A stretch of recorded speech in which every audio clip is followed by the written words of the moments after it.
ఈ రాత్రి ధవలవర్ణుడు అనేటువంటి మొదటి సీడీ మా జీవితాల్లో ఆయన యొక్క మరి పరిశుద్ధతనే, ఆయన యొక్క మంచితనాన్ని అనుభవిస్తూ ఆ దినాల్లో అది ఓపెన్ చేసాం రాసి, రత్నవర్ణుడు అంటే క్రీస్తు ప్రేమని ఎంత లోతులోకి అనుభవించి ఆయన మంచి కాపరి, మంచి స్నేహితుడని రాయటం జరిగింది. ఇది అతికాంక్షణీయుడు, నిజంగా నిన్ను అత్యధికంగా ప్రేమించే దేవుడు అని ఈ పాటలో నుంచి ఆయన యొక్క గొప్పతనాన్ని స్తుతిస్తూ ఆరాధించే అనుభవం. కాబట్టి ఇది కేవలం దేవుని ఆత్మచేత ఈ పాటలు ముందుకు సాగాలని ఈ కార్యక్రమంలో మీ అందరూ కూడా ప్రార్థనాపూర్వకంగా పాల్గొనవలసిందిగా మనవి చేస్తున్నాం. ఈ సమయంలో అతికాంక్షణీయుడు అనే ఆల్బమ్ని రిలీజ్ చేయబోతుండగా మనం గట్టిగా చప్పట్లు కొడుతూ ఆయనకి ఘన స్వాగతం పలుకుదాం.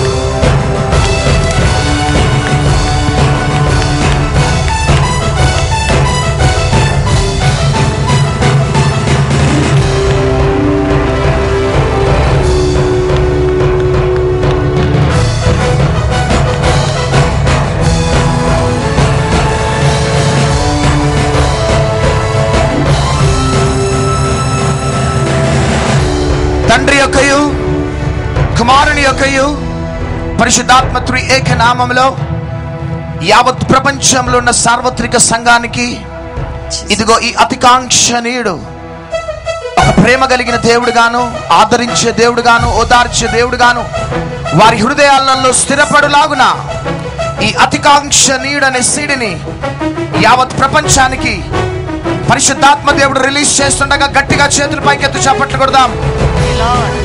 Thank you lord, holy spirit god. ఈ అతికాంక్షణీయుడిని యావత్ ప్రపంచానికి నీవు రిలీజ్ చేసినావు. నీవొక్కడవే మహిమ పొందునుగాక. యేసు నామములో అడుగుచున్నాం తండ్రి, ఆమేన్, ఆమేన్, ఆమేన్. చిన్ని బిడ్డను నేను, స్వీకరించుము నన్ను. చిన్ని బిడ్డను నేను, స్వీకరించుము నన్ను. నిన్ను ప్రేమిస్తును, నిన్ను ఆరాధిస్తును. యేసయ్యా నిన్ను ప్రేమిస్తును, నీతోనే నడుతును. ఎంత మంచి ప్రేమన యేసయ్య ప్రేమ, ఎంత మంచి ప్రేమన యేసయ్య ప్రేమ, ఎంత మంచి ప్రేమన యేసయ్య ప్రేమ, ఎంత మంచి ప్రేమన యేసయ్య ప్రేమ. చిన్ని బిడ్డను నేను.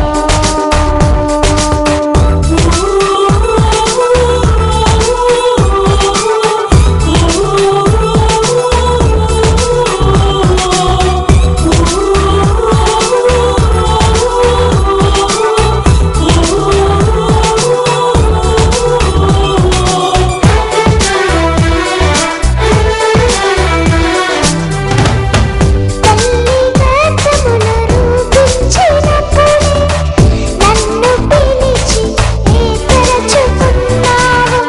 తల్లి గర్భమున రూపించినప్పుడే నన్ను పిలిచి ఏర్పరచుకున్నావు. నీ పాత్రగా నన్ను నీ సేవకై, నీ పాత్రగా నన్ను నీ సేవకై వాడుకొనుమా, అభిషేకించుమా, వాడుకొనుమా, అభిషేకించుమా. ఎంత మంచి ప్రేమన యేసయ్య ప్రేమ, ఎంత మంచి ప్రేమన యేసయ్య ప్రేమ, ఎంత మంచి ప్రేమన యేసయ్య ప్రేమ, ఎంత మంచి ప్రేమన యేసయ్య ప్రేమ. ఒకసారి మహిమ కాలేజ్ మీటింగ్ అవగానే ఒక సహోదరుడు నన్ను ఇమీడియట్ గా తీసుకొని వెళ్ళిపోయి అపోలో హాస్పిటల్లో 12:30కి ప్రార్థన చేపించుకుంటూ అన్నాడు, పాస్టర్ గారు నా భార్య త్వరగా చనిపోయేటట్టు ప్రార్థన చేయండి పాస్టర్ గారు ప్లీజ్ అన్నాడు. ఎందుకు అంకుల్ అట్లా అంటున్నావు అంటే, 4.5 లక్షలు అప్పు అయిపోయింది, నేను కట్టలేకపోతున్నా నాన్న. చనిపోతే ఒక వారం రోజులు ఏడుస్తానేమో. రిటైర్ అయిపోయిన వ్యక్తిని నాన్న, నా దగ్గర డబ్బులు లేవు. నా బిడ్డలకు ఫోన్ చేస్తే నా బిడ్డలు సెల్ ఫోన్ ఆఫ్ చేసుకున్నారు. నా స్నేహితుల దగ్గరికి వెళ్తే నా స్నేహితులు వెలివేస్తున్నారు. నేను పండు వృద్ధాప్యంలో ఉన్నా. నాకు ఆంటీకి నేనే. కానీ వయసులో ఈ 4.5 లక్షలు నేను కట్టుకోలేకపోతున్నా బిడ్డ. ఆంటీ చనిపోయేటట్టు ప్రార్థన చేయ బిడ్డ అంటున్నాడు. అట్లాంటి తండ్రులు, అట్లాంటి తల్లులు ఎంతో మంది లోకంలో ఉన్నారేమో. అప్పుడు నేను ప్రార్థన చేస్తున్నా, అంకుల్ ధైర్యంగా ఉండండి అంకుల్, ఆంటీకి దేవుడు స్వస్థతనిస్తాడు. ఆ రాత్రి ప్రార్థన చేసేసి వచ్చేసినాను. చూడండి, సొంత భర్తలో ప్రేమ బలహీనమైపోతున్నది. పిల్లల ప్రేమ, భార్య ప్రేమ ఒక దినమున మారిపోతుంది. కానీ అనుభవపూర్వకంగా నేను చెప్తున్నా బిడ్డ మీ అందరికీ, ఈ యంగ్ ఏజ్ లో మేము 65-70 years లో లేం, యంగ్ 40లో ఉన్నాం. ఎందుకంటే మా జీవితంలో ఎన్ని ధక్కాలు పడ్డాయో అమ్మా.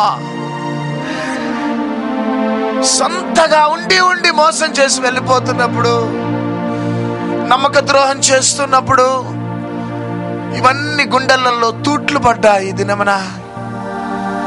కాబట్టి రాత్రి ఎవరినో ప్రేమించి దేనికోసమో ఒకవేళ అరణ్యం లాంటి స్థితిని నువ్వు కొని తెచ్చిపెట్టుకున్నావు సహోదరుడు, సహోదరి. కానీ రాత్రి నీకు శుభవార్త, నువ్వు ఎక్కడికి వెళ్ళినా ఈ లోకంలో నీకంటూ సమాధానము, నెమ్మది దొరకదు. ఏదో సాధిద్దామని పరిగెత్తుతున్నావు, కానీ నువ్వేమి సాధించలేవు బిడ్డ. కానీ ఈ రాత్రి ఈ మాటలు వింటున్న సహోదరుడా, నేను అదే విధంగా అరణ్యాన్ని కొని తెచ్చిపెట్టుకున్నాను అన్నవారు కుడి చేయి పైకెత్తండి. ఇంచుమించు అందరూ ఆ స్థితిలోనే ఉండొచ్చు. కుడి చేయి పైకెత్తండి. మంచి యజమానుడైన యేసయ్యని, సహవాసాన్ని విడిచిపెట్టినాం. ఆ గాడిద పరిగెత్తినట్లు అరణ్యాన్ని కొని తెచ్చిపెట్టుకున్నాం. కానీ ఈ రాత్రి మనమందరం ఒక దగ్గరకు వద్దాం. ఆదికాండం 49వ అధ్యాయం 11వ వచనం. ద్రాక్షావల్లికి తన గాడిదను, ఉత్తమ ద్రాక్షావల్లికి తన గాడిద పిల్లను కట్టి, ద్రాక్షారసములో తన బట్టలను, ద్రాక్షాల రక్తంలో తన వస్త్రములను ఉతుకును. గట్టిగా చప్పట్లు కొడదాం. ఈ అరణ్యంలోకి అలవాటు పడిన గాడిద వచ్చి ఎక్కడ కట్టబడాలా చెప్పాలి? అంత ద్రాక్షావల్లికి గాడిద కట్టబడాలి. గట్టిగా చప్పట్లు కొడదాం. ఈ అరణ్యంలో అలవాటు పడిన ఈ గాడిద ద్రాక్షావల్లికి కట్టబడితేనే కానీ ఈ గాడిదకి విడుదల కలుగుతుంది. గట్టిగా చప్పట్లు కొడదాం. నీవు నీ డబ్బుకి కట్టబడితే నీకు విడుదల లేదు, నీ జ్ఞానానికి నువ్వు కట్టబడితే నీకు విడుదల లేదు. కానీ అరణ్యంలో అలవాటు పడిన గాడిదవైన నీవు, నేను, మనం దేనికి కట్టబడదామంటే ద్రాక్షావల్లికి అంటు కట్టబడదాం. గట్టిగా చప్పట్లు కొడదాం. ఎంతమందికి ద్రాక్షావల్లికి అంటు కట్టబడాలన్న చేతుల పైకెత్తండి. కానీ రాత్రి మంచి యజమానిని విడిచిపెట్టినాం, అరణ్యాన్ని కొన్ని తెచ్చిపెట్టుకున్నాం. అనేక స్థలాలు తిరిగి అలసిపోయినామేమో. యవ్వన బిడ్డలారా, కాలేజ్కి వెళ్తున్నారు, హాస్టల్స్లలో ఉంటున్నారు. మీ జీవితాలు ఏ విధంగా ఉన్నాయో నాకైతే తెలియదు. ఒకవేళ మీ యొక్క మైండ్ అంతా కూడా పొల్యూట్ అయిపోయిన స్థితిలో శాపాన్ని ఒకవేళ కొని తెచ్చిపెట్టుకుంటూ నీ జీవితాన్ని గడుపుతున్నావేమో. కానీ ఈ రాత్రి మనమందరము ద్రాక్షావల్లికి అంటు కట్టబడాలి. గట్టిగా చప్పట్లు కొడదాం. ఈ గాడిద ద్రాక్షావల్లి దగ్గరికి వస్తేనే కానీ దానికి సేఫ్టీ. ఈ ద్రాక్షావల్లి ఎవరో తెలుసుకోవాలని ఉన్నదా? ఎంతమందికి తెలుసుకోవాలని ఉన్నది? హల్లెలూయా. యోహాను సువార్త 15వ అధ్యాయం 1వ వచనం. నేను నిజమైన ద్రాక్షావళిని, నా తండ్రి వ్యవసాయకుడు. గట్టిగా చప్పట్లు కొడదాం. చాలా. ఎవరంటున్నారు ఈ మాట? చెప్పాలి. యేసుక్రీస్తు ప్రభు. హల్లెలూయా, హల్లెలూయా. ఈ గాడిద, అరణ్యంలోకి అలవాటు పడిన ఈ గాడిద ద్రాక్షావల్లికి అంటు కట్టబడాలి. ఆమెన్.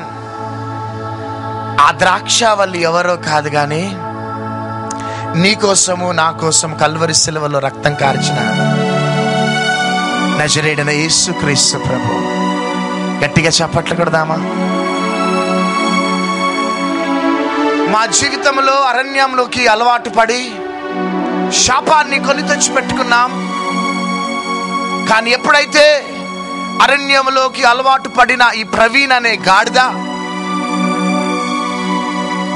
ఎప్పుడైతే ద్రాక్షావల్లికి అంటు కట్టబడ్డాడో, ఆ ద్రాక్షావల్లి అయిన యేసుక్రీస్తు ప్రభు మమ్మల్ని ఈరోజు ఈ స్థితిలోకి తీసుకొని వచ్చినాడు.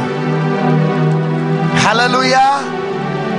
నీ పేదరికంలో, నీ దారిద్రతలో, నీ అప్పులలో, నీ మానసికమైన ఒత్తిళ్లలో అనేక స్థలాలు తిరిగి తిరిగి తిరిగి తిరిగి అలిసిపోయినావేమో సహోదరుడ, సహోదరి. కానీ రాత్రి నీకు శుభవార్త ఏంటిదో తెలుసా? మనం ద్రాక్షావల్లి దగ్గరికి వస్తున్నాం. ఆమేన్. హల్లెలూయా, హల్లెలూయా. ఆ ద్రాక్షావల్లి నీకు నెమ్మదిని ఇవ్వబోతున్నది. చేతుల పైకెత్తుదాం. మా జీవితంలో అరణ్యం లాంటి స్థితిని కొని తెచ్చిపెట్టుకుని శాపాన్ని అనుభవించినప్పుడు, ఆ ద్రాక్షావల్లికి మేము అంటు కట్టబడ్డప్పుడే మా గుండెలలో నుంచి వచ్చిన ఆర్తనాదాలే ధవలవర్ణుడు, రత్నవర్ణుడు. కానీ ఈ రాత్రి మాత్రం చేతుల పైకెత్తిన సహోదరి, సహోదరుడా, ఒకసారి నిన్ను నువ్వు స్వపరీక్ష చేసుకో. నీ జీవితంలో ఇప్పటి వరకు ఓడిపోయిన, పడిపోయిన అనుభవం ఉందేమో. కానీ ఈ రాత్రి యేసు నా దగ్గర రా ప్రభువా. నువ్వు హృదయంలో ఒక్కసారి కానీ నీ మనసులో ఆ మంచి ద్రాక్షవల్లి అయిన యేసుక్రీస్తుకి మరలా అంట కట్టబడితే నువ్వు తిరిగి గొప్ప ఆనందాన్ని అనుభవించబోతున్నావు. నీ కుటుంబంలో ఉన్న శాపము ఆశీర్వాదకరంగా మార్చబడబోతుంది. సహోదరుడా, నీ దుఃఖ దినములు సమాప్తము కాబోతున్నాయి. నువ్వెంతవరకు ఎక్కడెక్కడ కోల్పోయిన స్థితి ఉందో రెట్టింపు ఘనతను నువ్వు పొందబోతున్నావు. నీ నిందకు ప్రతిగా, నీ అవమానమునకు ప్రతిగా దేవుడిది నీ ముందు ఘనతను ఉంచబోతున్నాడు.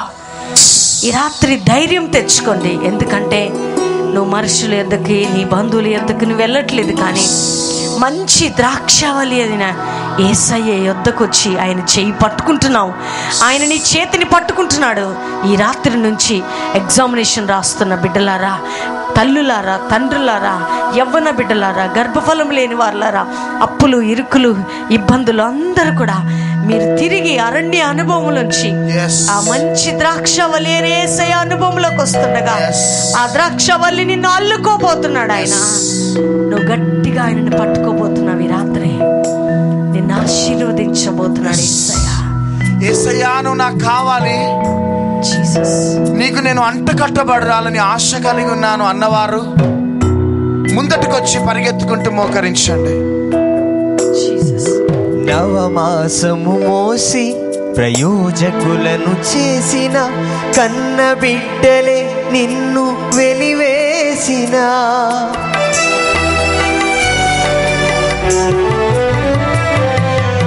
ప్రేమ, ఇది ప్రాణమిచ్చిన ప్రేమ, కలువరి ప్రేమ. కన్నవారి కంటే ఇది మిన్నైన ప్రేమ, వారిని సహితము కన్న ప్రేమ. ఒకవేళ మంచి యజమానుని విడిచిపెట్టి అరణ్యాన్ని కొని తెచ్చిపెట్టుకున్నావా సహోదరి, సహోదరుడా? దేవుడు వద్దన్నా వద్దన్నా దేవుని మాట వినకుండా అరణ్యంలోకి అలవాటు పడిన గాడిదలాగా శాపాన్ని ఒకవేళ కొని తెచ్చి పెట్టుకున్నావా సహోదరి, సహోదరుడా? కానీ భయపడకు. ఈ రాత్రి నీకు శుభవార్త.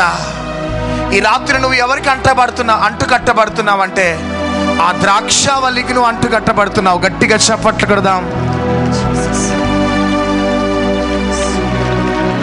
అనేకుల దగ్గరికి వెళ్ళి అంటు కట్టబడ్డావు, చేదును అనుభవించినావు, చివరికి నీకు మిగిలింది కన్నీరు, వేదననే. కానీ ఈ రాత్రి నువ్వు ఎవరికి అంటు కట్టబడుతున్నావంటే ద్రాక్షావల్లికి నువ్వు అంటు కట్టబడుతున్నావు. ఆ ద్రాక్షావల్లి ఎవరో కాదు కానీ 2000 సంవత్సరాల క్రితం నీకోసం నా కోసం కల్వరి సిలువలో రక్తం కార్చిన నజరేయుడైన యేసుక్రీస్తు ప్రభువే నిజమైన ద్రాక్షావల్లి. ఈరోజు నువ్వు ఎవరికి అంటు కట్టబడుతున్నావంటే యేసయ్యకి అంటు కట్టబడుతున్నావు. ఈరోజు నీ శాపమంతా దేవుడు ఆశీర్వాదకరంగా మారుస్తున్నాడు. అందరూ మాతో పాటు ఈ మాటలు చెప్పండి. యేసుక్రీస్తు ప్రభువా, నీవు లోక రక్షకుడవని నేను నమ్ముచున్నాను. కల్వరి సిలువలో రక్తం కార్చినవని నేను నమ్ముచున్నాను. నీవు చనిపోయి పాతి పెట్టబడి 3వ దినమున మరణమును జయించి లేచినావని, పరలోక రాజ్యం ఆరోహణమైనావని, మరలా రాబోతున్నావని నేను నమ్ముచున్నాను.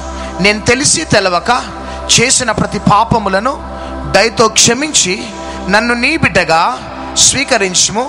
నా హృదయంలోకి రమ్ము, నాకు దేవుడుగా ఉండుము. యేసుక్రీస్తు నామములో నా పాపాలను క్షమించినందుకు వందనాలు. యేసుక్రీస్తు నామములో అడిగి వేడుకొనుచున్నాము తండ్రి. Amen, amen, amen.